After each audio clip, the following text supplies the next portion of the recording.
Hi friends, good morning. Morning Koya. Good morning. আৰু নমস্কাৰ বন্ধু বান্ধৱীসকল, আজিৰ দিনটো মই আৰম্ভ কৰিছোঁ নতুন এটা ভিডিঅ'ৰে। আৰু ভিডিঅ'টো শেষলৈকে চাই থাকিব, চাই কমেণ্ট কৰিব নাপাহৰিব আজিৰ ভিডিঅ'টো কেনেকুৱা লাগিলে। আৰু এতিয়া মনে পঢ়ি আছে। ভাল ল'ৰাও আমাৰ শুন। আৰু যিহেতু গৰম বন্ধ হৈ গৈছে, পঢ়িবলৈ একেবাৰে নিবিচাৰে, খুব মৰমত কৈ থাকিব লাগিব, তেতিয়াহে অকণমান পঢ়ে। সেই প্ৰায়খিনি কথাই মৰম কৰিয়ে কওঁ। আজি ভাল লাগিছেনে মনটো স্কুল যাবলৈ? গাড়ী লৈ নাযায় স্কুললৈ?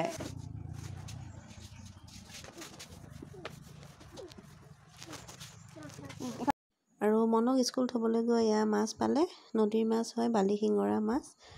তো এতিয়া মাছখিনি বাছি লওঁ আৰু ভালকৈ। আৰু দুপৰীয়া চাহ একাপ খাই ল'লোঁ, যিহেতু দুপৰীয়া হ'ল। আৰু এয়া ভাজি কাটি লৈছোঁ। ইফালে আমাৰ ঘৰৰ ওচৰতে পুখুৰী আছে, তাতে কলমৌ ঢেকীয়া এনেকুৱা হৈ আছিলে। আৰু আমাৰ পেহীয়ে ছিঙি আনিলে। বহুদিন যিহেতু খোৱা নাই কলমৌ, মই কলমৌ শাক কেনেকৈ ভাজিছোঁ অকণমান দেখুৱাই দিছোঁ।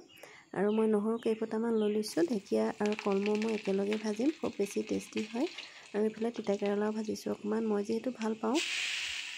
আৰু নহৰু কেইফোটামান তেলত দি মই শাকখিনি বহাই দিলোঁ। আৰু নিমখ হালধি দি অকণমান সময় ভাজিলেই হৈ যাব কলমৌ শাকৰ, ইমান বেছি ভাজিব নালাগে, যিহেতু খুব সোনকালে সিজে ঢেকীয়া আৰু কলমৌ। আনফালে মায়ে পাতত মাছ দি আছে। আৰু পাতত দিয়া মাছ খাইতো ভালেই লাগে। তো জুই জ্বলি আছে, মায়ে তাত এতিয়া দি দিব এইখিনি।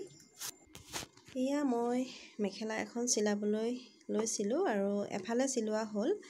তো মই ভাবিলোঁ দেখুৱাই দিওঁ মই কেনেকৈনো মেখেলাৰ তলৰ কাপোৰটো লগাইছিলোঁ। আৰু এইফালে লগোৱা হৈ গ'ল। আৰু মই একেবাৰে সহজ পদ্ধতিৰে আচলতে মেখেলাৰ তলৰ কাপোৰ লগাওঁ।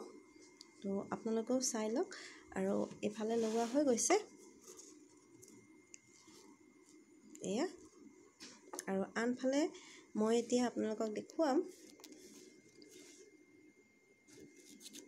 আৰু মেখেলাৰ ফুলবোৰ যিহেতু ওপৰলৈকে আছে, সেই কটনৰ ব্লাউজৰ পিচ এটা মই লৈ লৈছিলোঁ। আৰু সমান জোখত কাটিব লাগিব, যিহেতু সমান হ'ব লাগিব। আৰু সমান কৰি মই কিদৰে লগাওঁ আপোনালোকে এবাৰ চাই লওক। আৰু এইদৰে এনেকৈ জোখ এটা ল'লে সমান লেভেলত দুফালে চিলাই দিলে খুব ধুনীয়াকৈ তলৰ কাপোৰটো সমান হৈ থাকি যায়। নহ'লে কেতিয়াবা মেখেলাখন ইফাল সিফাল হয় তলৰ কাপোৰ লগোৱাত বেয়া হ'লে। তো সেইকাৰণে খুব ভালদৰে সমান কৰি ল'ব লাগে। আৰু এইদৰে চাব লাগে যাতে দুইটা তলৰ পটিটো মিলিছেনে নাই। এইদৰে চালে খুব সোনকালে আচলতে চিলাব পাৰি। প্ৰসাদ আনিছে?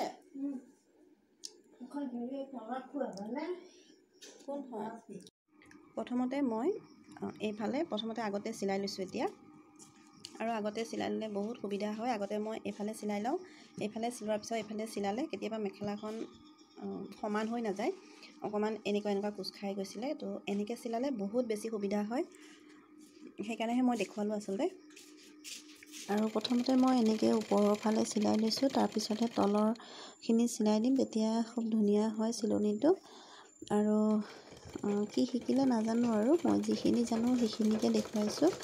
আৰু যদি ভাল লাগিলে নিশ্চয় লাইক এটা কৰিব, কমেণ্ট কৰিব আৰু ছাবস্ক্ৰাইব কৰিব যিসকলে নতুনকৈ চাই আছে। তেন্তে বাই বাই।